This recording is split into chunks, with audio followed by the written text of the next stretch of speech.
Sejam todos bem-vindos a mais um resumo da semana, oportunidade que você vai ficar inteirado sobre tudo o que aconteceu de relevante nessa semana na política internacional e nacional. Ricardo Rous, como sempre, aqui ao meu lado para abrilhantar esse programa com novas informações sobre o cenário político. Seja bem-vindo, Ricardo. Obrigado mais uma vez, Danilo, você e todos que nos acompanham aqui no Política do Bom Senso e também no canal do Ricardo Rous, no Política e no Ricardo Rous. Vai ser um bate-papo legal, que essa semana teve bastante coisa bacana. Bastante coisa, então hoje eu vou ficar sem muito amêndoes, vamos direto para as notícias, porque como o Ricardo adiantou, tem assunto para a gente comentar pra caramba.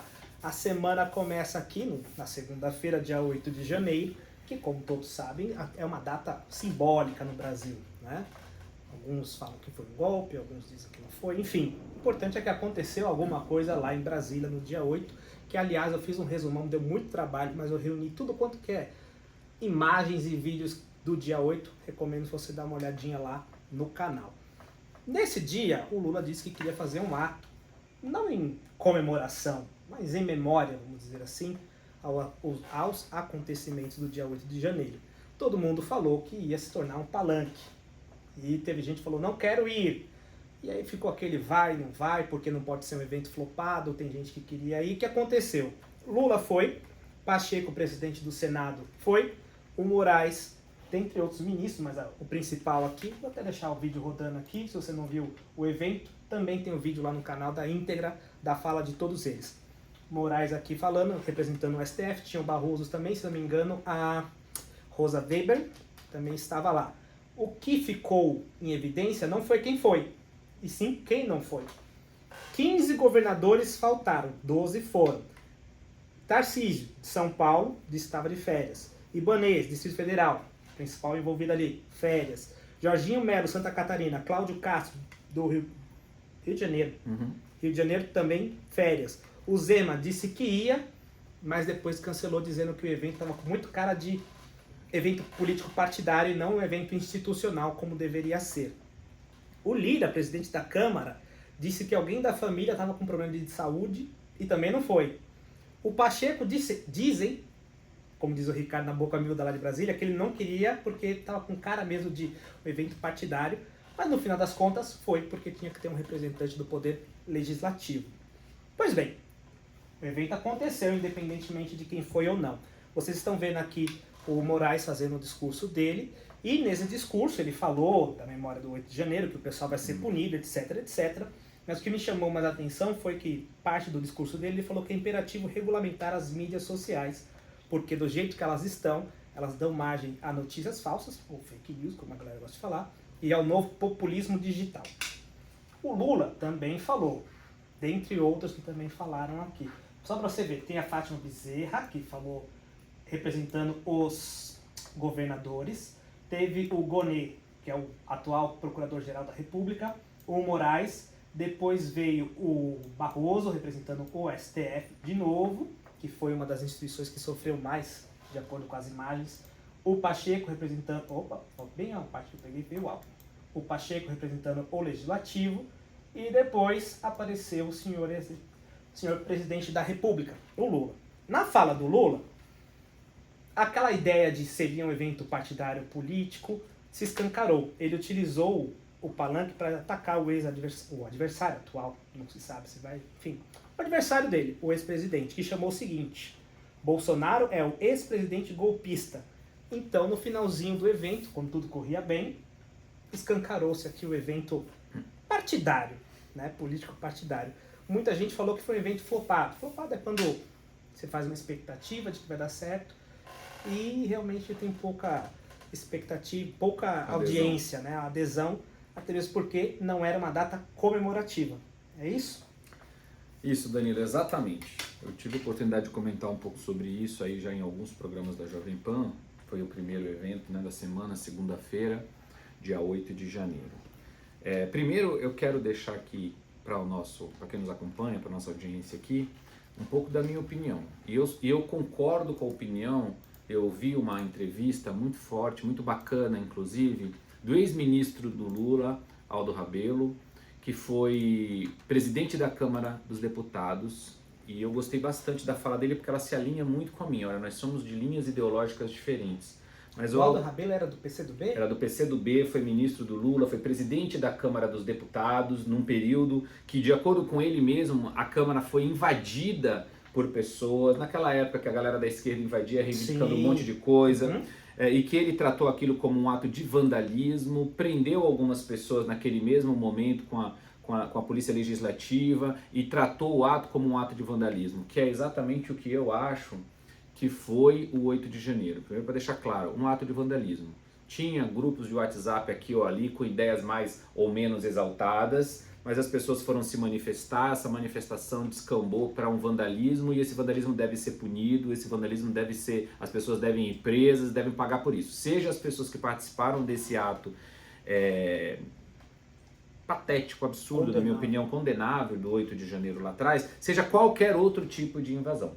Assim como já tivemos invasões aos ministérios, já tivemos invasões ao próprio poder legislativo, tivemos invasão recentemente, vamos chamar de invasão, porque foi uma briga, inclusive com a polícia, na Assembleia Legislativa aqui do estado de São Paulo, que a gente não vê a esquerda falar sobre isso, enfim, vários momentos. 4 pessoas foram presas. Pois é, em vários momentos da nossa história teve isso, a gente tem que acabar com isso. As pessoas precisam aprender a protestar na urna, as pessoas precisam cobrar as pessoas eleitas, os parlamentares, seja os vereadores nas cidades, os deputados estaduais, nos estados, ou no caso de Brasília, os deputados distritais, e no Congresso Nacional, os deputados federais e senadores. Elas têm que pressionar as pessoas que representam elas legitimamente. Não gostou do posicionamento daquele político? Troca esse político nas próximas eleições. Faz campanha contra aquele político, mostra que aquele político prometeu e não cumpriu, etc, etc.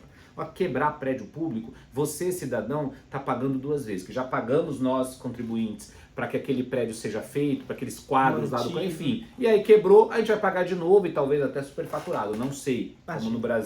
Como no Brasil tem um pouco deste hábito, podemos pagar, sei lá, 2, 3, 4, 10 vezes o mesmo produto. Dito isto, apenas para deixar clara a minha opinião, que ela vai na linha do Aldo, e eu falo do Aldo porque ele é de um outro espectro político. Eu sou de centro-direita e o Aldo é de esquerda. E nós dois concordamos com essa linha de pensamento. Eu vi uma fala do Ciro Gomes, ex-candidato a presidente da República, dizendo que quem se aproveita politicamente do 8 de janeiro, que foi o caso deste ato de rememorização, sei lá, uma memória do 8, um ato político.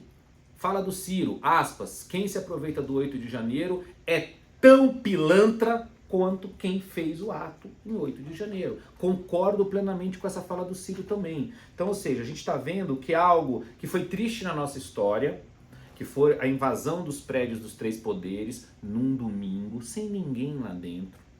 Ou seja, não tinha as características necessárias para o tal pseudo-golpe de Estado, nenhuma. Quem estuda o mínimo de história, de ciência política, sabe que existem vários outros indicativos para um golpe de Estado, principalmente o apoio institucional, seja das Forças Armadas, seja da imprensa, como foi o caso de ambos em 64, e por aí vai, para quem tem a tese de que 64 foi golpe, apenas para ilustrar que não tivemos nada disso. Tivemos pessoas que não estavam concordando com o resultado das eleições, que se manifestaram algumas vezes, que foram para frente dos quartéis, e o Exército não se manifestou, deixou as pessoas lá, do meu ponto de vista, corretamente. A pessoa está se manifestando ali, pode manifestar o que quiser. Se tivesse que ter algum tipo de intervenção, tinha que ser da polícia militar, não do exército. Pela justiça também. Exatamente. Mas enfim, as pessoas se manifestaram ali, pedindo, gritando, clamando. O exército não se manifestou, ou seja, o Instituto do Exército, as Forças Armadas Brasileiras não se envolveram nessa pataquada toda. Pois os grupos de WhatsApp rolando solto, tem muita bobagem, muita informação, muita falta foram para Brasília e aconteceu o que aconteceu. Dito isto, foi um evento político partidário, ficou claro na fala do Lula. Eu acho que ficou bastante claro na fala de outros governadores, na governadora Fátima Bezerra, por exemplo, eu também senti um tom político. Na própria fala do Alexandre de Moraes, senti que ele estava querendo aproveitar. Para mim, falou demais o Alexandre de Moraes. Ele não está fazendo o básico da política, quer saber que existe um negócio chamado ciumeira. Tá falando demais, já estava o Luiz Roberto Barroso, que é o presidente da casa, era só ele quem deveria falar, nem sei por que o Alexandre de Moraes falou, para falar a verdade, já que foi um representante dos governadores, o representante do Poder Legislativo, o representante... Sim, que eu tava falando aqui, foi o Moraes, depois eu falei, eita, o Barroso falou também. O Barroso era quem tinha que falar, porque é presidente da casa, assim como foi o ato no Senado, o Barroso presidiu, deu a palavra a um, a palavra a outro. Enfim, foi um ato político, acho que acertou. Quem não foi, Tarcísio, Ibanez, não fazia sentido algum estar lá. O Ibanez foi tirado do cargo numa canetada, tiraram o poder do povo numa canetada, enfim, outras histórias. Fez bem o Zema em última hora em não ir, confirmou e depois voltou atrás. Bem ter voltado atrás, porque se vai, assina embaixo desse ato político, partidário. O governador do Rio Grande do Sul, que eu acho que foi, deu uma desculpa, um blá, acho Eduardo Leite, acho que Eduardo Leite não analisou bem o negócio, apesar de que o Eduardo Leite é do PSDB e o PSDB é centro-esquerda, então tá tudo ali no fim do dia dentro do mesmo espectro político, então tá tudo certo. Agora os que não foram fizeram muito bem, seria um erro para mim, político, estratégico, se um Tarcísio me vai até um evento desse, um Zema me vai até um evento desse. O Lula ficar falando que o ex-presidente é golpista. E ali criar um problema institucional, mas enfim... Bola pra frente, vamos seguir, vamos assistir as cenas dos próximos capítulos, que na minha opinião vai vir muito sobre o projeto de regulamentação das mídias digitais, agora embalado por alguns acontecimentos, dentre ele na fala do Alexandre de Moraes, o 8 de janeiro. Então, vamos lá, vamos acompanhar e ficar atento, não só acompanhar, ficar atento para que a gente se manifeste aqui no Política do Bom Senso, como em todas as outras áreas que a gente tem possibilidade de se manifestar, para a gente tomar cuidado com esse projeto ou com outros projetos. Eu acho que a gente tem que, se não é tema agora, mas eu vi que o Lira apresentou uma proposta que eu já começo a ser mais simpática, e acho que o Lira, apesar de alguns defeitos, eu já falei publicamente alguns deles, que eu acho, na minha opinião, ele é um grande articulador. Sem sombra de dúvida, né? Quem chega à presidência da Câmara... Sem o ser. E ele propôs que, então, a gente identificar, as pessoas fossem obrigadas a se identificar através do CPF em qualquer conta de redes sociais agora. É um primeiro passo. Ele já viu que o 2630 não vai passar. Já não passou. Espero que não passe. E não deve passar do jeito que ele está. Ele vai tentar desmembrar. Primeiro ponto, olha, vamos avançar um pouquinho aqui. Vamos obrigar que todo mundo coloque, porque na Constituição diz que é livre... A manifestação, vedado o anonimato. Então, já que é vedado o anonimato, para você se inscrever numa rede social onde você vai poder se expor, deixar seu pensamento lá, você vai ter que se identificar. Eu concordo com essa tese, eu acho que isso é bom. E é um avanço nessa linha da gente ter algum controle, aspas, não na liberdade de expressão das pessoas, mas para que se as pessoas saírem, perderem essa liberdade, cometerem um crime de difamação, uma calúnia, alguma coisa nesse aspecto, que já está dentro do nosso arcabouço jurídico no Brasil, ela possa ser facilmente encontrada e punida pelo crime que ela fez. Não se esconder atrás de um anonimato qualquer. Essa proposta aí, eu não fiquei sabendo agora, contigo só, eu vejo com bons olhos, porque hoje você faz uma inscrição numa rede social com um e-mail, a gente sabe que a gente cria facinho. Vou compartilhar aqui um caso de indenização que a gente teve. Uma pessoa foi xingada na internet, a gente entrou com a ação para poder identificar. O Facebook respondeu a ação, trazendo um monte de dados, um monte de coisas binárias que não dava para conseguir entender absolutamente nada, não fosse uma pessoa especialista na área de segurança da informação. Aquelas devolutivas do Facebook para mim não teria sentido nenhum. Com esse projeto em mãos, e aprovado, é claro, ele devolveria falando quem é o detentor dessa conta é o Ricardo Rosso. Pronto, agora fica mais fácil porque tem nome, CPF, tem rosto, né? E não só um IP. Essa é uma discussão que eu acho interessante. Talvez aí faça sentido a questão da regulamentação das mídias para que você tenha responsabilização, não torne a internet uma terra de ninguém.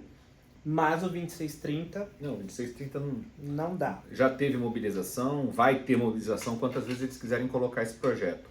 Agora, nesse novo modelo faz sentido, sim, eu concordo, apoio essa iniciativa. Acho difícil a implementação, mas, tirando essa parte da questão burocrática, de como as empresas vão fazer, é realmente eu não acho que seja nem tão difícil, Danilo. Eu acho que as mídias, uma vez aprovado o projeto, comunica às mídias sociais que elas têm que alterar esse dado no cadastro. E ela só pede para quando você for se logar no Instagram, no Facebook, no YouTube, seja qual rede for, você vai aparecer lá, precisa atualizar seu cadastro, você clica em atualizar, colocar o CPF. Não colocou, cai a conta.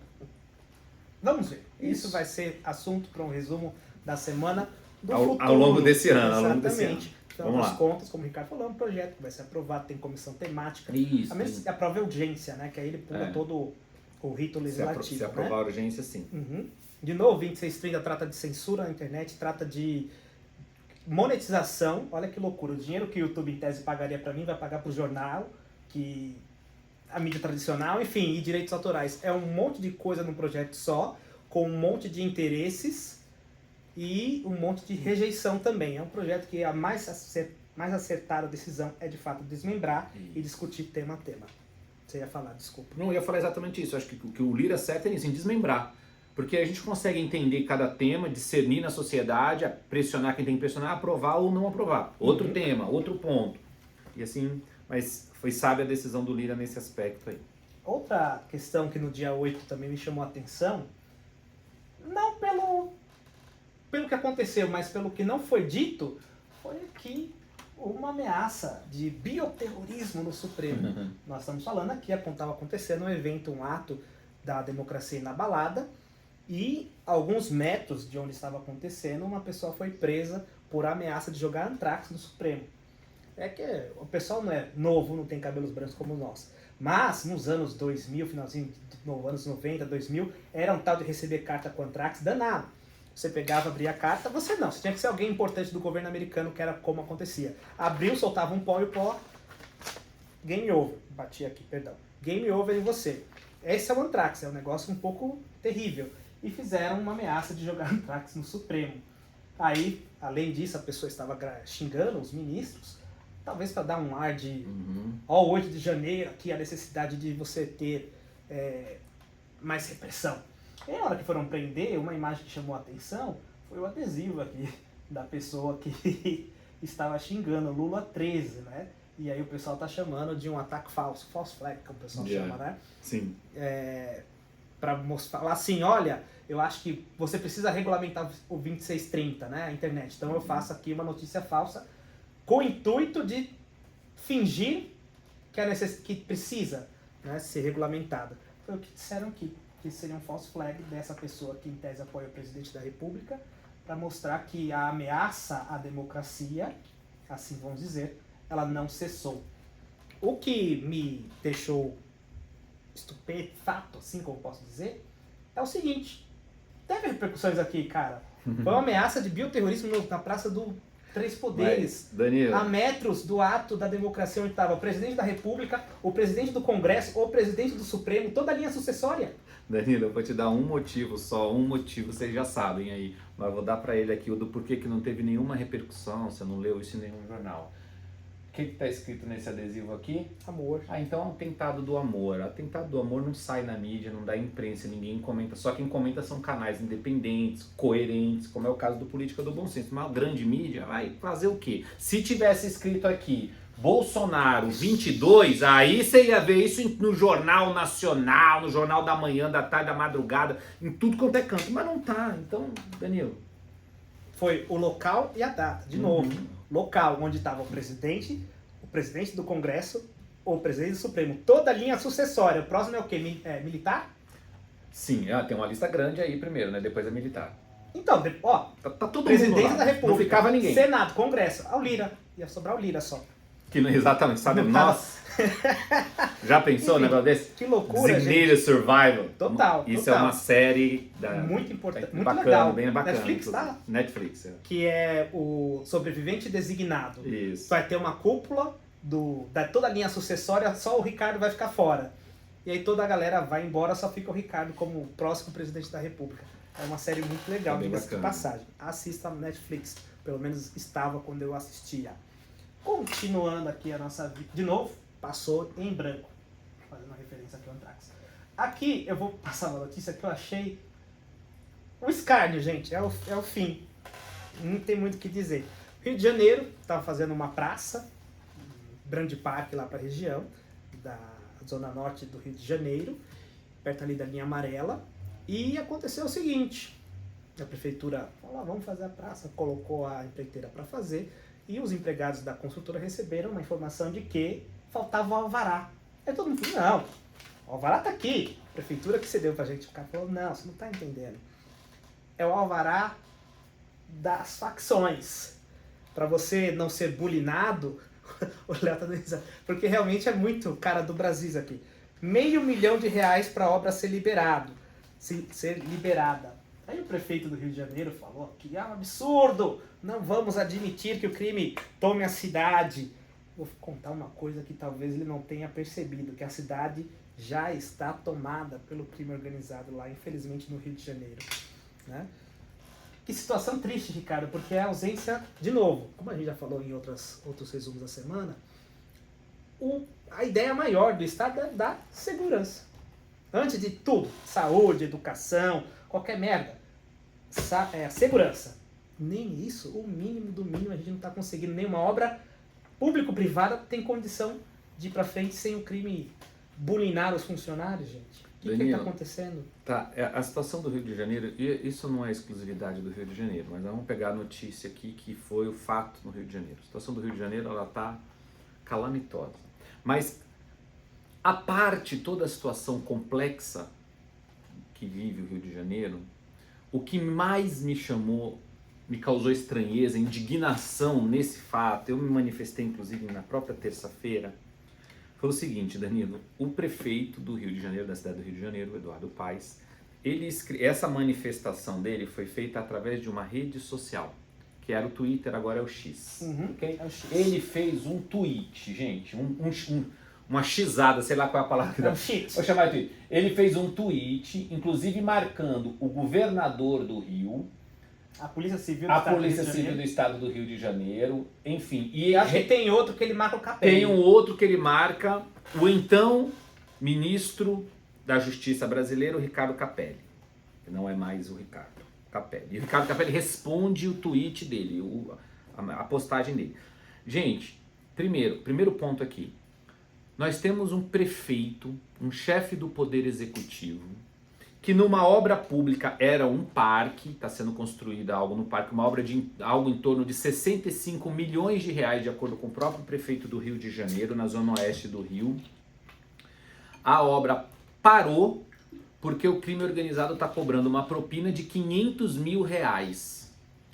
O prefeito da cidade, ou seja, a pessoa que os moradores, eleitores da cidade do Rio de Janeiro elegeu para ser o líder da cidade, o chefe do poder executivo, ele vai numa rede social e ele tuita a indignação dele. E a minha indignação é esses políticos de internet que só tuitam, só gravam vídeo, mas na hora de fazer, não fazem. Porque no dia seguinte, estava lá a obra parada e o Ricardo Capelli, que era ministro, falou para ele, tamo junto, prefeito, vamos combater o crime! Uhul! No Twitter. Na prática, nada aconteceu. Nada aconteceu. Aí eu pergunto pro prefeito, que não é novato na política, mas parece que é, cadê a Guarda Civil Metropolitana da cidade do Rio de Janeiro, que existe agora com poder de polícia, que existe para proteger os órgãos públicos municipais? É uma obra pública-privada. É uma obra então pública da cidade do Rio de Janeiro, paga com dinheiro do contribuinte da cidade do Rio de Janeiro, em torno de 65 milhões de reais. Cadê a Guarda Civil Metropolitana? Ele, ao invés de ficar tuitando, querendo lacrar na internet, mostrar que ele está preocupado com a segurança, nós sabemos que segurança pública é um dever, uma obrigação do Estado. Então ele tinha que ter ido atrás do Cláudio Castro, não no Twitter, lá na porta da polícia Militar do Rio de Janeiro, para chamar a polícia e falar, olha, amanhã, no dia que ele soube dessa informação, caso eu fosse prefeito, Danilo, da cidade do Rio, no dia seguinte eu estava lá na obra com a Polícia Militar, com a Guarda Civil Metropolitana, para fazer a obra andar. O Estado não pode ser refém da criminalidade. Gente, nós estamos chegando numa loucura do prefeito parar a obra e mandar um tweet. Sentado lá do apartamento dele na Zona Sul. Só mandar um tweet, gente. Cadê a Polícia Militar? Por que ele não faz uma parceria entre Prefeitura e Polícia Militar para que essa obra em especial, porque parece que tem várias outras obras no Rio parada pedindo, que a criminalidade pedindo pedágio, tá? Não é uma novidade no Rio de Janeiro. Mas também um prefeito que tuita, gente, que manda um tweet, fala, ai, que absurdo, gente, como se ele não fosse o prefeito da cidade, se ele fosse só um cidadão. Ai, meu Deus, que não tivesse necessariamente o poder para resolver o problema. Ele tem poder porque ele tem a Guarda Civil Metropolitana, ele tem como ir atrás da Polícia Militar do Rio de Janeiro, ele tem como pedir, por exemplo, a Força Nacional de Segurança ao Ricardo Capelli. Capelli, nós não vamos aceitar isso lá no Rio de Janeiro não, pois eu queria que você me mandasse a Força de Segurança. Num ato extremo, já que ele não está tendo competência para poder resolver o problema da segurança, seja ele, seja o governador do Rio de Janeiro, então que dê uma canetada numa GLO ali, específica na área de segurança pública, pedindo apoio das Forças Armadas do Brasil para tomar conta da segurança pública do Rio. Se é que o governador do Rio, mais o prefeito do Rio de Janeiro, não tem condição de o fazer. Porque, de acordo com o próprio Ricardo Capelli no Twitter, no X, disse que tem reclamações da mesma ordem de outros prefeitos de outras cidades do Rio de Janeiro. Gente, agora, por que o Paes... Aí que a gente vê que a política não é uma coisa simples e às vezes ela também irrita o cidadão pagador de imposto, trabalhador. Por que o Paes não foi direto no Castro, que disse que mandou um Twitter para ele que está ali, ele marcado no Twitter? Mas por que ele não foi lá na porta pegar o governador pelo braço? Governador, cidade do Rio de Janeiro, já foi capital do Brasil, não podemos aceitar isso. Porque ele... A vitrine do Brasil até então. O Cláudio Castro é oposição ao Paes. Aí entra essa palhaçada, sabe? Do prefeito de um partido, o governador do outro partido. Aí ele foi direto no Capelli aqui em cima pedir ajuda, que também não resolveu nada, já saiu do cargo, nem vai resolver. A resposta do Capelli foi um Twitter.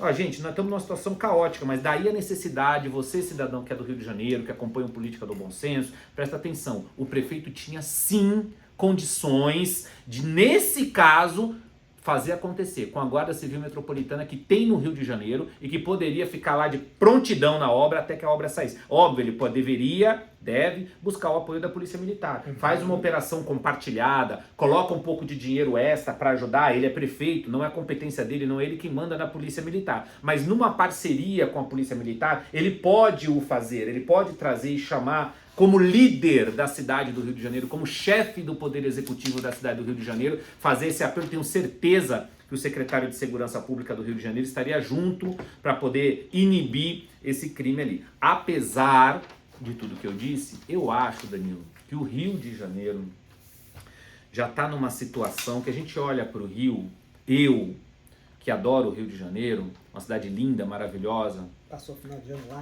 isso. Prova disso. Olho para o Rio de Janeiro e eu já não sei se é ou não um narco-estado. Porque eu acho que há uma mistura entre político, polícia, milícias, crime organizado, tráfico de droga, é tudo meio que no meio um do outro. A vagabundagem está na política, a política é envolvida com a milícia, uma coisa conectada na outra. A gente já perdeu o senso de quem pode e quem não pode no Rio de Janeiro. No Rio de Janeiro, os últimos governadores, e esse agora que está agora, o Cláudio Castro, o irmão dele está sendo investigado, está chegando nele. Os outros foram presos. Não foi o último nem o penúltimo. Já não sei quantos governadores do Rio são presos com corrupção, com crime. Então, realmente, a situação do Rio está me cheirando. No Equador, agora que está nas notícias, verdade, aí está me cheirando, sabe? Está pegando fogo. Enfim, é triste a realidade do Rio de Janeiro. Mas nesse caso específico, gente, um prefeito... Eu não vou usar palavras aqui que não... seja eufêmico. Um prefeito fraco, um prefeito de Twitter. E é exatamente isso que o Brasil não precisa. Infelizmente, hoje a política é a política do like, do lacre, da live. Até quando? Isso, né? Até quando o povo vai aguentar esse tipo de coisa? Eu vejo também na Câmara, a bancada da live, né? O pessoal que fica ali, tô aqui, no projeto tal, e não faz absolutamente nada para obstruir, por exemplo, não sabe utilizar as artimanhas do regimento. Mas essa notícia eu trouxe porque realmente demonstra, pelo menos para mim, a falência do Estado como um todo. Gente, você tem que pagar o alvará 2 vezes no caso aqui, porque também a gente tem que falar que algumas taxas municipais, o Ricardo me conhece, sabe que eu sou puto com as taxas municipais. Você abre uma empresa e é extorquido pelo Estado também. Mas enfim, aqui no Rio de Janeiro, R$500 mil para uma obra ser liberada. E aqui realmente, imagina você sendo um funcionário. A prefeitura fala, não, pode fazer lá que a gente vai garantir a sua segurança. Porra, coitado dos funcionários. Imagina uma empresa pensando nisso. Como é que vai investir no negócio? Como é que ela vai ter segurança jurídica para investir? Que ela sabe que ela não consegue ter planejamento para poder fazer o trabalho dela. E isso não esse é o caso que a gente viu, porque o prefeito tuitou, e os casos que a gente não vê. Como e o pequeno outras cidades já estão com o mesmo problema. Eu vou diminuir. E o pequeno comerciante ali que está lutando atrás do dia a dia, que recebe um fiscal da própria prefeitura para arrancar a propina dele, o cara tá mal conseguindo se manter, e o fiscal da prefeitura vai lá pedir. Isso acontece todos os dias em diversas cidades do Brasil. E vai acontecendo. Eu não sei até quando o cidadão vai aguentar isso. Essa é uma pergunta que eu venho me fazendo ultimamente. Bem, eu espero que com as informações que a gente traz aqui, né, as pessoas possam pensar melhor, porque esse ano tem eleição municipal. Então é o momento de se trocar aí toda essa galera que não presta e com certeza vai pedir o voto para você lá, outubro? Outubro, 4 de outubro, se eu não O estou pessoal enganado. vai estar lá. Então, na verdade, em setembro o pessoal já vai estar buzinando na tua porta pedindo voto. Aí você lembra aí desses fatos, tá? Falando aqui do Rio, como o Ricardo falou, outras cidades também já estão com esse mesmo problema. Eu espero que não se alastre, mas é uma esperança. Sabe quando você quer acreditar, mas não acredito. enfim. Bem, é só notícia ruim. Vou voltar para uma outra que também não é nada das melhores.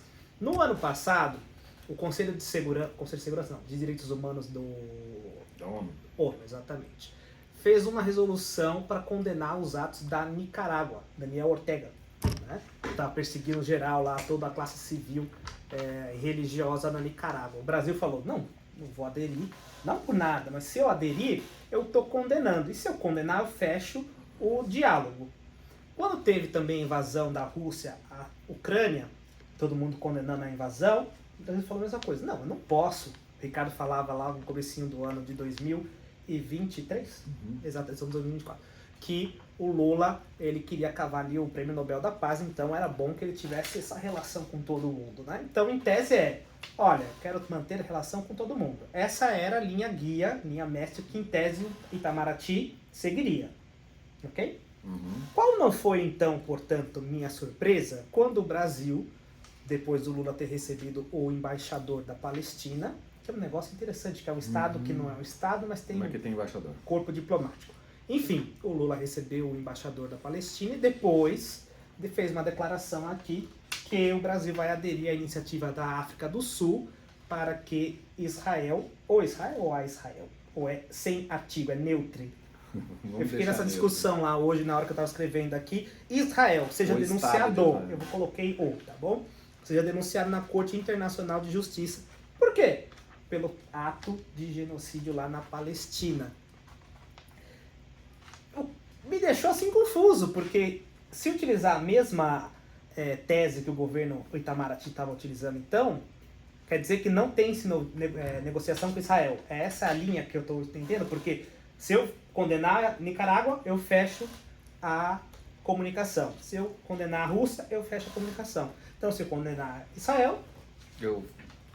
Danilo, eu vou te dar o meu ponto de vista aí nessa sentido. História, que o Brasil, enquanto nação, enquanto Estado, tem já há algum tempo, há alguns anos, não é desse governo, o posicionamento diplomático de ser pela paz, de ser mais neutro.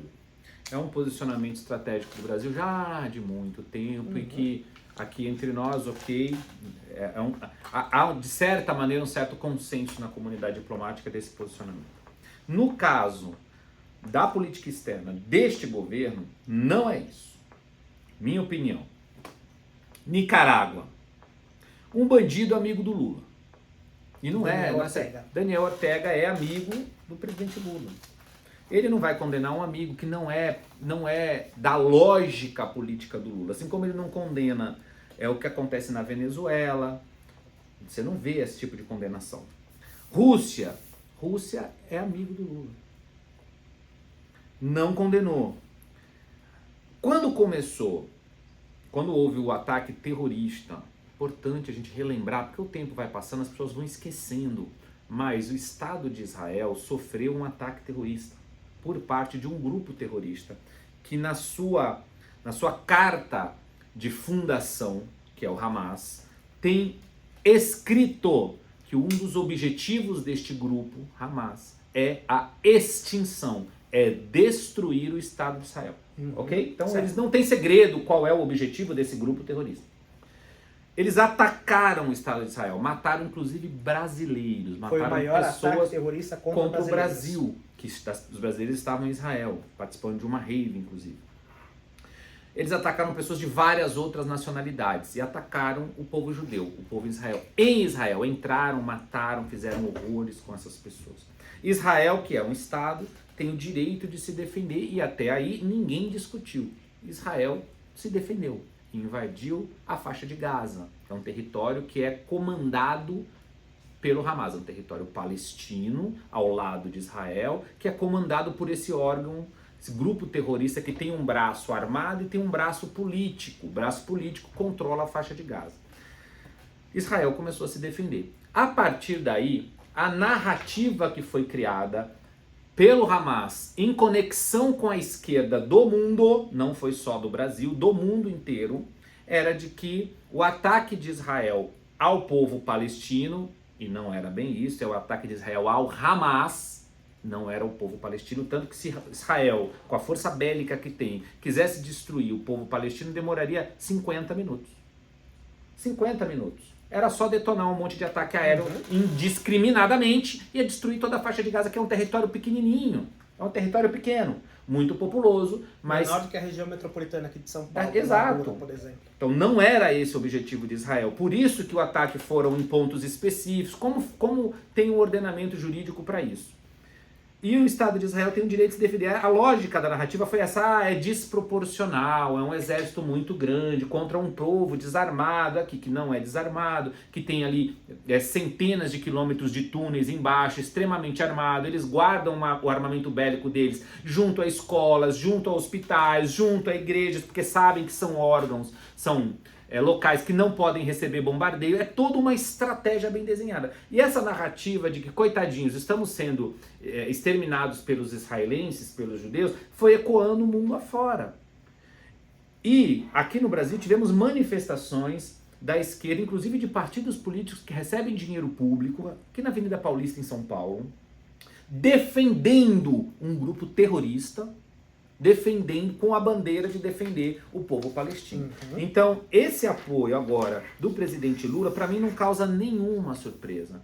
Porque ele não quis declarar, assim como outras nações o fizeram, a exemplo de Estados Unidos, o grupo Hamas como um grupo terrorista. Ele foi para lá, foi para cá, foi cobrado e não declarou. Olha, Hamas realmente é um grupo terrorista, fez um atentado terrorista absurdo contra Israel. Quem tinha que fazer isso era a ONU, não o Brasil. E não o Brasil. Agora, por que ele está se manifestando? Porque sim, na minha linha, o que era estatal, que era governamental, uma política de relação exterior do governo brasileiro, vai cada vez mais se alinhando com a linha de pensamento ideológico que a esquerda vem vendendo o mundo afora. Então, para mim, errou a diplomacia brasileira, ao invés de se manter neutro na linha de pensamento que eles mesmos defenderam, agora se posicionaram condenando Israel. A comunidade judaica no Brasil condenou e esse posicionamento brasileiro, do meu ponto de vista, de forma acertada, em condenar o posicionamento brasileiro. O Brasil erra diplomaticamente se posicionar dessa forma. É triste, mas é a realidade, né? Não vai fugir muito. Quem está no governo brasileiro tem uma linha ideológica e ele vai seguir cada ato do governo a sua linha ideológica. É o que vem acontecendo. Infelizmente, nesse caso, agora só demonstrou esta linha de pensamento. Não é nada de neutro, não é nada de, aqui é o governo brasileiro. Se fosse uma carta de apoio do PT, do PCdoB, do PCO, apoiando, tudo bem, é um partido político que tem uma linha ideológica, faz parte. Agora, o governo brasileiro, não. O governo brasileiro não deveria ter se posicionado dessa maneira. Não ganha nada com isso, Danilo. O Brasil, enquanto nação, enquanto Estado, não ganha absolutamente nada em comprar esse lado, em comprar essa briga. Só se prejudica. Quando tivermos problemas aqui, como tivemos em Brumadinho, não vai vir ajuda de lugar nenhum. Não vai vir ajuda de Israel, que foram os primeiros a vir aqui nos ajudar, o povo israelense, o povo judeu, a estender a mão para o povo brasileiro quando estava precisando. Isso é verdade. Enfim. Pra achar as pessoas que eventualmente estivessem soterradas, isso é verdade. Eu lembro. O Brasil não tem nada a ganhar, só a perder aqui, né? Infelizmente, eu vejo que é uma iniciativa mais assim, de aproximação ao BRICS, já que a África do Sul também faz parte desse grupo. Rússia, China. Porém, de novo, aqui é o Brasil se aliando ao pior que tem na comunidade internacional. Quando o governo brasileiro faz essa declaração, quer dizer que você, que está aí escutando, também condena porque ele é, em tese, o nosso representante. Enfim, não voltar para o Brasil. Vamos voltar para o Brasil aqui. Acho que pulei aqui, ó. Pulei, Danilo. Vamos pular para esse daqui. Isso. Como vocês sabem, nessa semana, na semana passada já, antepassada, o Dino foi aprovado como ministro do STF. Ele era ministro da Justiça e Segurança Pública, saiu de férias, ficou o Capelli, voltou, está assumindo, continua na cabeça do ministério. E ele vai sair dia 22 de fevereiro, ele toma posse como ministro do STF. Mas no comecinho, só para atualizar a tua informação, no começo de fevereiro... Sim, dia 1º de fevereiro toma posse o novo ministro. Não, ele toma posse no Senado. O Dino ele quer discursar na tribuna do Senado, que ele não o fez. Então, palavras dele, ele vai assumir o mandato no Senado por um período de acho que 15, 10, porque quando 15, ele 20 começou dias. o mandato, ele já foi para o ministério, né? Isso, ele quer fazer um discurso na tribuna do Senado e quer propor alguns projetos de lei. Ele quer deixar já o projeto protocolado enquanto senador. Ele é senador eleito, né? Está licenciado do cargo, o suplente assumiu. Então ele quer fazer essa passagem pelo Senado primeiro. Ele quer ser o bichão, no mesmo ano ser executivo, legislativo e judiciário. Pois é. E nesse caso ele vai poder fazer. É o bichão esse cara. Mas enfim. Desculpa, Danilo. Imagina, ele vai sair. Então a cabeça ali do Ministério da Justiça vai ficar vaga. Muita gente falou, deixa o Capelli. O Capelli era o número 2, secretário executivo do Ministério da Justiça, ficou nesse inteirinho aí de final de ano como ministro da Justiça. Porém, o Lula, que é quem escolheu o então aposentado ex-ministro do Supremo Tribunal Federal, Ricardo Lewandowski. Ricardo Lewandowski, como falei, era ministro do STF, saiu em 2023, dando a vaga para o Zanin. Ele também, dentre outras funções, ele era presidente do STF quando a Dilma sofreu o impeachment. E de acordo com a Constituição, quem preside o STF preside a sessão lá no Senado. Foi Lewandowski, por exemplo, que além de presidir a sessão, permitiu que fosse fatiada o julgamento. Porque olha o que diz a Constituição. Nos casos previstos no inciso 1, que é julgar o presidente por crime de responsabilidade, funcionará como presidente ou do Supremo Tribunal Federal. Ou seja, quem vai ser o presidente da sessão? O presidente do STF. Limitando-se à condenação, que somente será proferida por 2/3. Então precisa de 2/3 para condenar, mas condena ao quê? A perda do cargo com inabilitação por 8 anos para o exercício da função pública. Então, peça aqui, Ricardo. Eu vou com o Ricardo para algum lugar. Quer dizer que é eu ou o Ricardo ou é Ricardo e eu? É ou e? O que você acha aqui, Ricardo? Se eu vou com você, é ou? Eu acho que é e. Ou é e? Pois é. Ele disse não. É um ou outro. Você pode escolher aqui. Pode ser e, pode ser ou, mas não precisa ser necessariamente com, como diz a Constituição. Mas enfim, ele permitiu que isso acontecesse aqui. E essa sessão, em 2023, o Lula disse que era um golpe, né? A democracia brasileira. Mesmo com tudo isso aqui no meio do caminho, ele chamou o Lewandowski, que já está com 65, vai fazer 66 anos este ano, para ser o novo ministro da Justiça e Segurança Pública. Diga o que você ia falar aí. Colocando em outras palavras que o Danilo falou, ele é advogado, então tem um juridiquês aqui bom. Simples, gente. O acordão que o Lewandowski fez foi permitir que a Dilma, apesar de ser impeachada, como a galera gosta de dizer, ela foi impeachmentada, mas ela não perdeu os direitos políticos. Ela pôde ser candidata e o foi ao Senado por Minas, perdeu a eleição, óbvio, mas foi candidata. Então é um acordo rasgando a Constituição da República, que a gente nunca tinha visto antes na história desse país. A gente não viu. Por quê? Porque era uma coisa ou outra. O Collor, quando foi empichado, porque ele renunciou, saiu um pouco antes, mas o processo concluiu, ele perdeu os direitos políticos, que é natural, está na Constituição. A Dilma não, ela foi impeachmentada, mas não perdeu. Foi um acordo feito pelo Lewandowski, que estava presidindo aquela sessão, um acordão ali. Quero lembrar que o Lewandowski, Danilo, é amigo do Lula, e ele segue nessa lógica de colocar os amigos dele em alguns lugares, desde a década de 70, quando o Lula era metalúrgico. Quando o Lula era metalúrgico, o Lewandowski trabalhava na prefeitura de São Bernardo do Campo. Desde a década de 70 eles são amigos, ele que construiu esse acordo da Dilma, ou seja, o Lula segue colocando pessoas muito próximas. Mas eu acho que além de tudo isso, que para ministro do governo dele, ok, ele colocar uma pessoa próxima, então eu particularmente estou falando isso, mas ele pode fazer tranquilamente. Faríamos os mesmos. Exato, é um fato. É isso que acontece. É um fato. Mas, para além disso, eu acho que o Lula quer, estrategicamente, com o Lewandowski, ter acesso ao STF. Ter mais acesso ao STF. Ter o STF como uma espécie de ministério debaixo do Ministério da Justiça.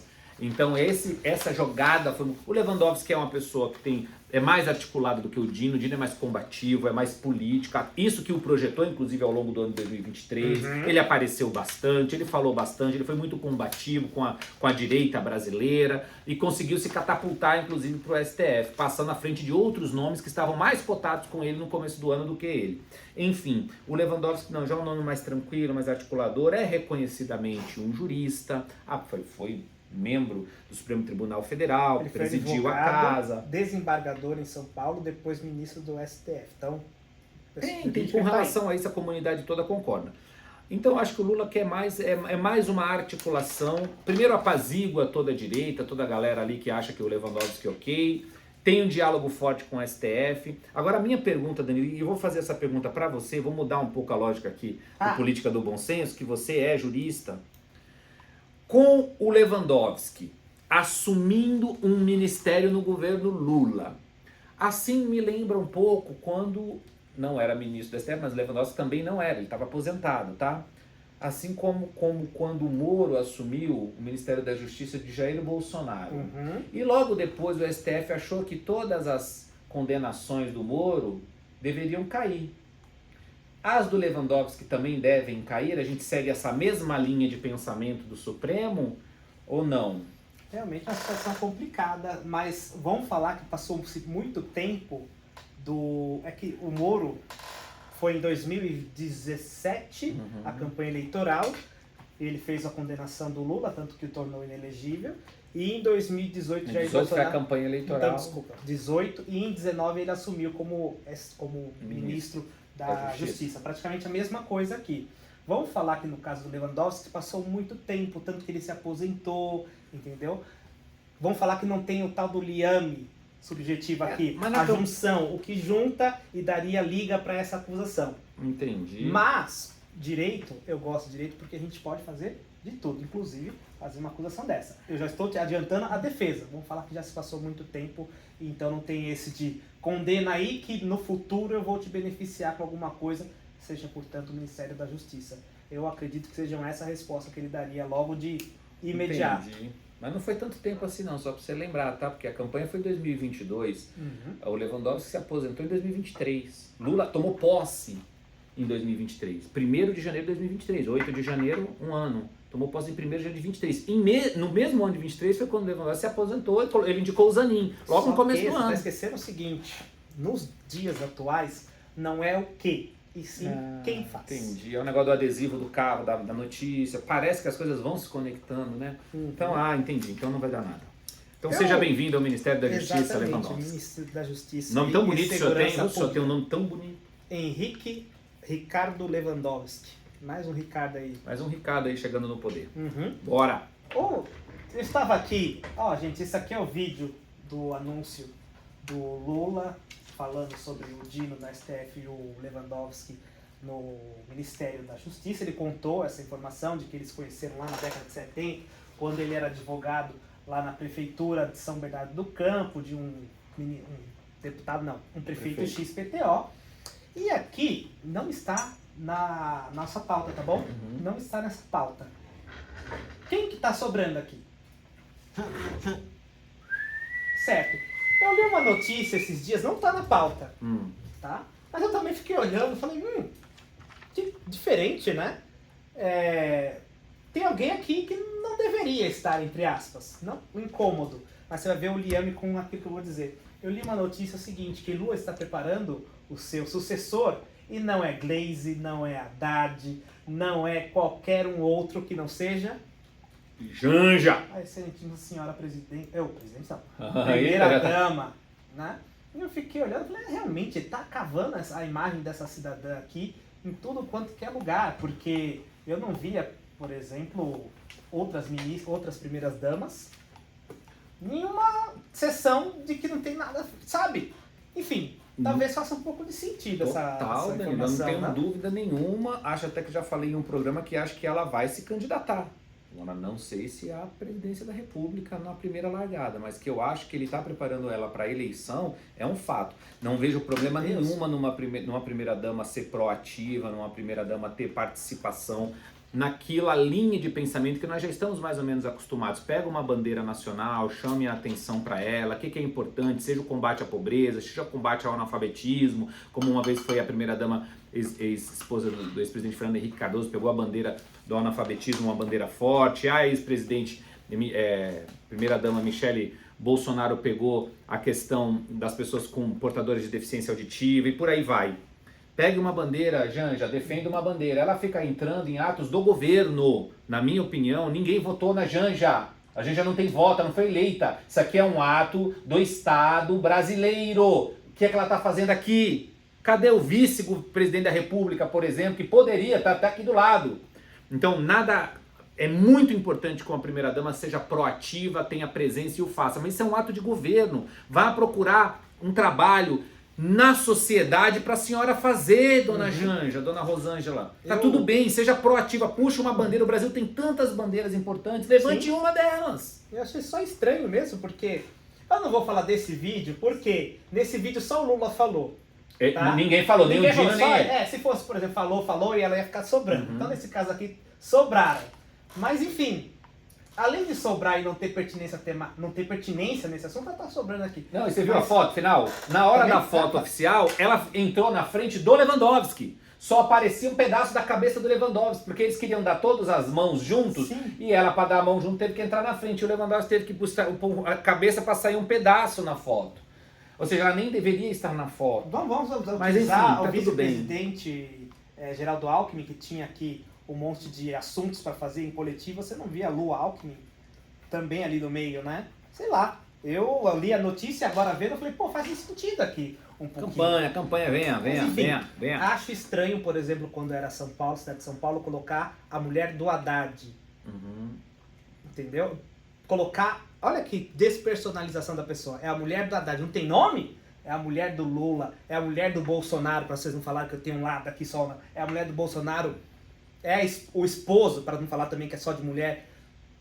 Por que, gente? Eu acho estranho pra caramba isso. Mas, infelizmente, acontece. O Léo falou que já estamos no limite aqui. Então eu vou pular para esse assunto aqui, Ricardo. Que eu acho que você vai gostar de falar. Que é a cidade de São Paulo. Que é a tua parte. Adoro. Que você domina muito. Né? Isso aqui eu deixo para um outro tema, que é a temporal, tá bom? Deixa eu ver onde é que está aqui. Bem, como vocês sabem, em 2024 teremos eleições, né? Municipais. Então, ninguém é candidato a nada. Tá? Não foram definidos, em tese, quem será candidato, porque só serão agosto? Junho. Convenções partidárias. Convenções partidárias. Em tese, os partidos vão se matar internamente para ver quem quer ser candidato, e aí vai conseguir fazer a composição e vai lançar lá os seus candidatos. Tem outros partidos que já vão para briga com os candidatos definidos. Então é natural que você veja no ano eleitoral, logo no comecinho, essas articulações, apesar de novo de que isso só seria decidido lá junho. Mas enfim, já está praticamente certo de que Ricardo Nunes vai ser um dos candidatos e o Boulos do outro lado também o serão, que o grande spoiler é quem vai estar ali. Tá? Talvez o segundo turno ali entre eles ou talvez no primeiro, Deus que vai saber. Aí beleza. Todo mundo quer saber agora quem vai ser a noiva. Quem vai entrar junto com o Boulos. Aliás, do Ricardo Nunes eu também nunca ouvi falar. Mas enfim, acho que teremos alguma surpresa aí, porque o Nunes era vice. Né? Então vai ter que ter uma outra pessoa para ser vice. Mas do lado aqui do Boulos tá um fervedouro. Porque normalmente o PT colocava uma chapa na qual ele era cabeça de chapa. Certo? Certo. Nessa vez, em troca do apoio lá em 2022, na corrida presidencial, o PT falou, tudo bem, manda o Boulos e a gente entra como apoio. Pois bem, chegou essa hora, definir quem vai ser o vice no Boulos. O que acontece? A Marta Suplicy foi cortejada para ser a noiva aqui desse casamento. Ela pediu ou foi exonerada? Eu não sei dizer. Sei que teve uma conversa entre a Marta e essa candidatura. No dia seguinte, o Nunes falou, pô, que mancada, e exonerou a Marta aí. Então a Marta, que era secretária de Relações Internacionais da Prefeitura da cidade de São Paulo, não é mais. Pois bem, Uma vez que o nome da Marta Suplicy foi para frente, outro Suplicy também falou, eu também quero. Então, deputado estadual, né? Deputado estadual Eduardo Suplicy, que é o ex-esposo da Marta, também quer ser o vice do Boulos aí, o que demonstra o seguinte, ninguém quer ir para uma candidatura que vai perder. Então, se tem gente se batendo para ser vice do Boulos, é sinal de que a candidatura está galopando e bem. Então, ele quer que o partido, se bem que a Marta é do PMDB, na verdade? Isso, vou falar enfim, isso aí. De qualquer maneira, o Eduardo Suplicy, que é deputado estadual aqui em São Paulo, quer que o PT faça prévias para decidir se o PT vai indicar, se a Marta vem ou se é ele, enfim, tá todo mundo se batendo aqui para virar o vice do Boulos. Como que fica esse arranjo aí? Porque a Marta não é, ela é do MDB. A Marta é do MDB. Que é do partido do Nunes. Que é do partido do Nunes. Então vamos lá. Primeiro, o Ricardo Nunes era vice-prefeito do Bruno Covas, foi eleito como vice-prefeito. Houve aí, infelizmente, falecimento do ex-prefeito Bruno Covas e o vice-prefeito Ricardo Nunes assumiu a prefeitura logo no começo do mandato de 2021. A eleição foi em 2021 houve esse acontecido. A prefeita, ex-prefeita Marta Suplicy, ela foi colocada como secretária pelo Bruno Covas, certo, que era do PSDB. E quando o Ricardo Nunes assumiu a prefeitura, ele manteve a Marta numa conversa entre eles e a Marta ficou no cargo.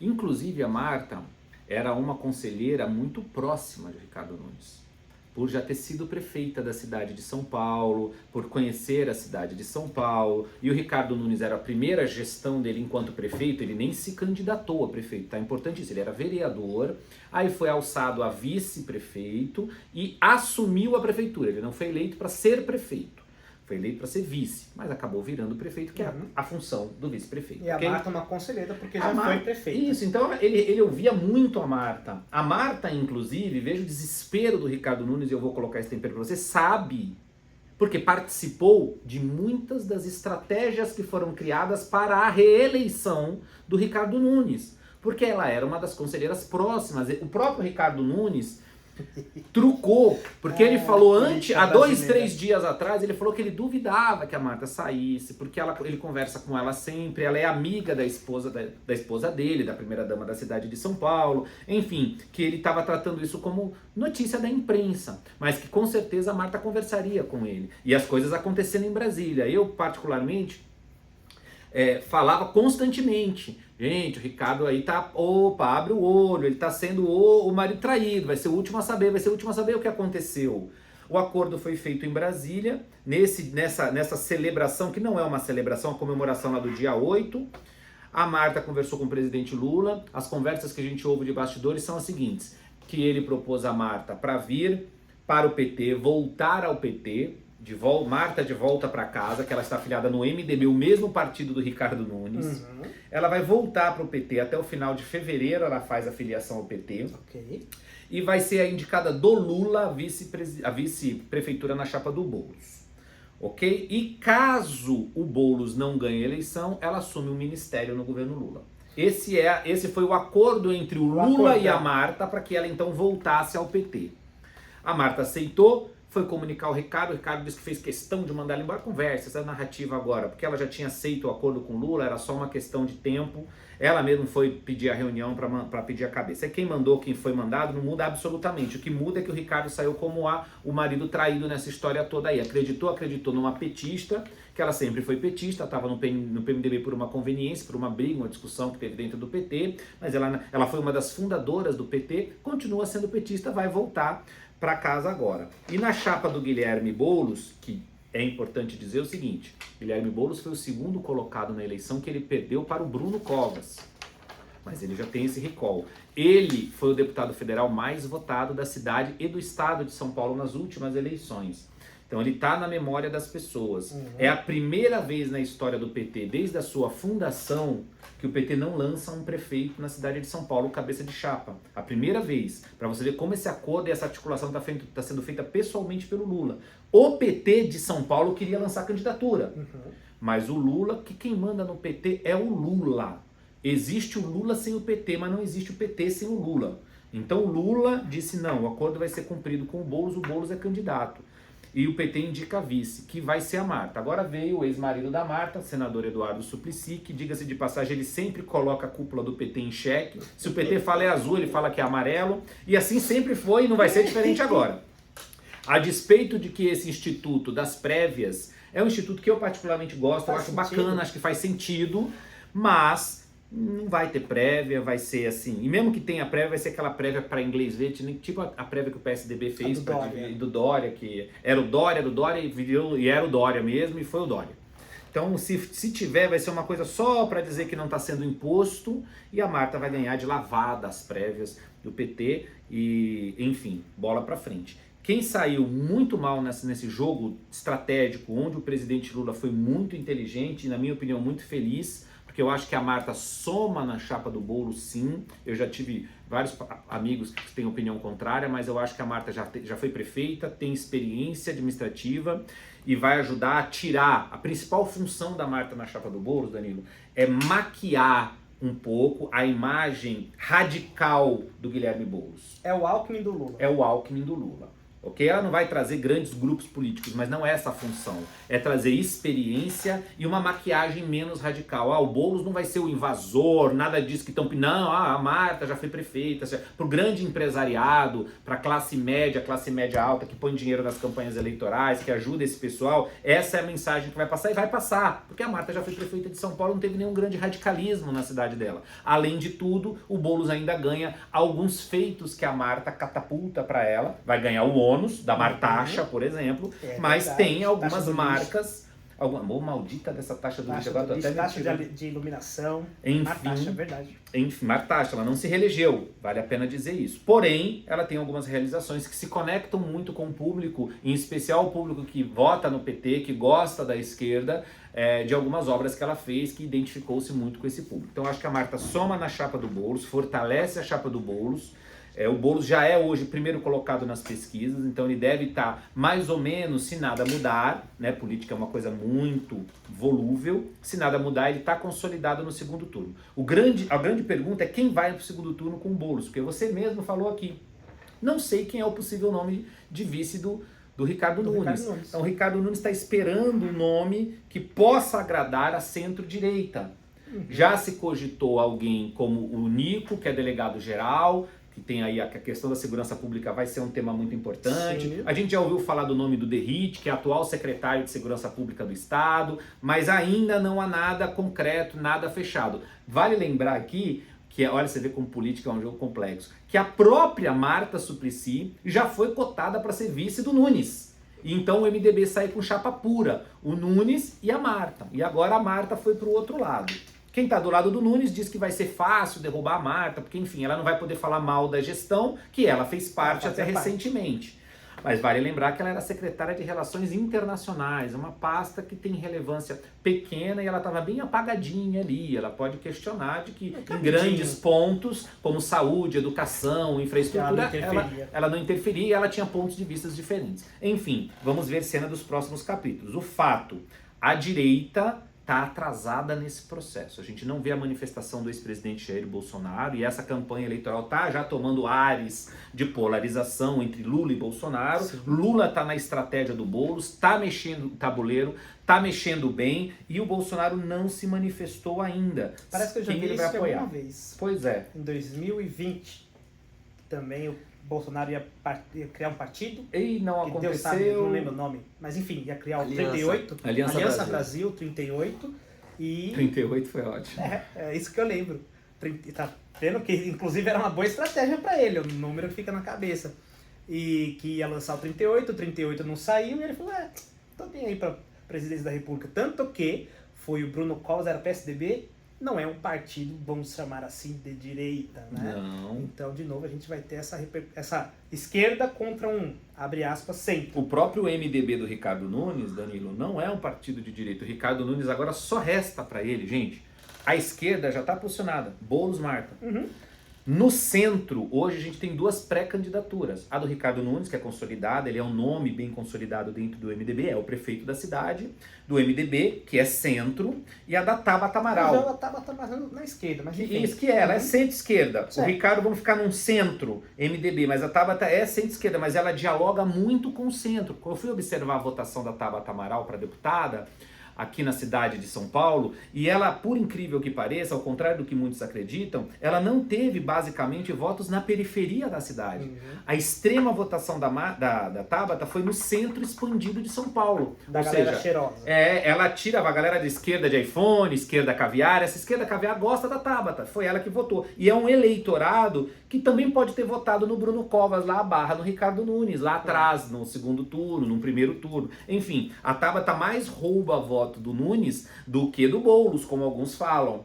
Então o Ricardo Nunes tem que abrir os olhos, porque pode correr sérios riscos com a candidatura da Tabata, tem que indicar logo o nome do seu vice, tentando agradar de certa maneira essa direita que não tem um candidato. A direita não tem candidato em São Paulo ainda. Vamos acompanhar as cenas dos próximos capítulos. Nós temos até junho para as convenções partidárias. Pode ser que surja. Já tinha o nome do Ricardo Salles aí, mas que já foi rifado. Como diz você, flopou. Flopou o nome do Ricardo Salles, deputado federal com 600 mil votos. Exato, daqui a pouco até eu me lanço, prefeito. Vai que já que o nome Ricardo, vai que o pessoal... Porque tem, ó, Ricardo Lewandowski, Ricardo Salles, Ricardo Nunes, Ricardo Roque. Vai, meu filho. Mas enfim, estamos aguardando para ver quem vai ser o candidato à direita. Tem uma candidatura... Pelo menos um voto você vai ter. Opa, obrigado, Dois, Dani. espero O meu, que você o meu. O Léo tá falando 3 ali, Três. obrigado. Vai lá. Tem uma candidatura agora, Dani, só para encerrar, sei que a gente já tá em cima do tempo, mas que é importante dentro desse contexto todo. Um movimento que aconteceu no Rio de Janeiro, numa filiação de um vice-governador que era do MDB à União Brasil. Então, portanto, saiu o vice-governador do Rio para o União Brasil. O União Brasil não gostou dessa desfiliação desse vice-governador e ameaçou o MDB de São Paulo a dar a legenda para Kim Kataguiri ser candidato a prefeito na cidade de São Paulo. Kim Kataguiri é pré-candidato, pontua nas pesquisas, mas o União Brasil não queria dar a legenda para ele. O que não está sendo acertado, isso dito pelo presidente estadual da legenda, que deve se tornar presidente nacional nos próximos meses, do União Brasil. Porém, o União Brasil da cidade de São Paulo ele tem muita força comandada no Milton Leite, vereador, presidente da Câmara de São Paulo, que já está embarcado na campanha de Ricardo Nunes. Mas essa ameaça, o União Brasil fez, deu uma rugida pro MDB do Ricardo Nunes, falou, ó, se vocês não mudarem a situação do Rio de Janeiro lá, nós vamos lançar a candidatura do Kim aqui, vai ficar feio para vocês aí, vai ficar ruim. Mais uma divisão aí, que realmente atrapalharia bastante a candidatura do Ricardo Nunes. Aqui duas partes que eu acho interessante de falar. Primeiro, essa parte. Não tem uma candidatura, vamos chamar de direita. Tem uma de esquerda, tem uma MDB ali, que é sempre aquele partido que o que vier a gente vier veio, né? E não tem ainda uma candidatura que eu acredito que ainda terá, porque é burrice não aproveitar aí. Caso seja não, vai ser uma eleição polarizada. Se você é o líder de alguma dos polos, aproveita isso, gente. Mas enfim, 2020 também não se aproveitou e também era um movimento assim polarizado. E outra questão, você falou do Boulos, que já tem esse recall, ele já é conhecido, o que não acontece muito com o Ricardo Nunes, aí que se passar na rua talvez as pessoas não saibam o que é. Então, no primeiro momento, tem duas facetas aí. A parte é que não tem muita rejeição. Ninguém sabe quem é, como é que eu não vou odiar alguém que eu não conheço. E a segunda é que você, antes de ficar fazendo as suas propostas, tem que falar, eu sou o prefeito, tem que se apresentar, que também já é um passo a menos aí. Então é bom que o Ricardo Nunes se posicione o quanto antes, para primeiro suprir essa barreira, que é o desconhecimento, e aí, uma vez que você conhece os players, você consegue decidir. Mas se eu não conheço, eu não voto. Verdade. Enfim, já passamos aqui de 1 hora e, como vocês sabem, o resumo da semana é 1 horinha para você ficar inteirado aí do que aconteceu na semana, sem ser aquele vídeo, porque, claro, muitas outras notícias aconteceram, outros fatos aconteceram. Então, se a gente trouxer tudo, cansa. Então, é isso do vídeo de hoje. Ricardo Rous, você está com o YouTube agora, você está mantendo mais uma periodicidade lá. Muito legal, diga-se de passagem. Mas vai que algum desavisado não saiba que você tem um canal no YouTube ou no Instagram. Como é que o pessoal te acha? É fácil, Ricardo Rose Oficial, Instagram, TikTok, YouTube, tudo. Se você está vendo esse vídeo lá no Ricardo Rose, dá uma conferida também aqui no Política do Bom Senso. Se você está aqui no Política do Bom Senso, dá uma conferida também lá no Ricardo Rose. O Política do Bom Senso só tem Instagram e YouTube, que são as redes que eu sei mexer melhor. De novo, outras redes aí, muita coisa de jovem, eu já não... meus cabelos brancos não permitem. Então, segue a gente aqui no Instagram e no YouTube também, se inscreve, curte esse vídeo, compartilha no grupo da família. Quando você clicar em se inscrever vai ter um sininho, clica no sininho, porque toda vez que nós trouxermos um vídeo novo, eles vão falar, e o cidadão inscrito, o Política do Bom Senso, o Ricardo Rose trouxe um vídeo novo, dá uma conferida lá, e aí você fica sempre bem inteirado sobre tudo que acontece na política nacional e internacional, e considerando que é um ano de eleição municipal, é de bom tom que você esteja bem informado. Então, por esse vídeo, acredito que seja isso. Um grande abraço a todos e até um próximo vídeo. Tchau, tchau. Valeu.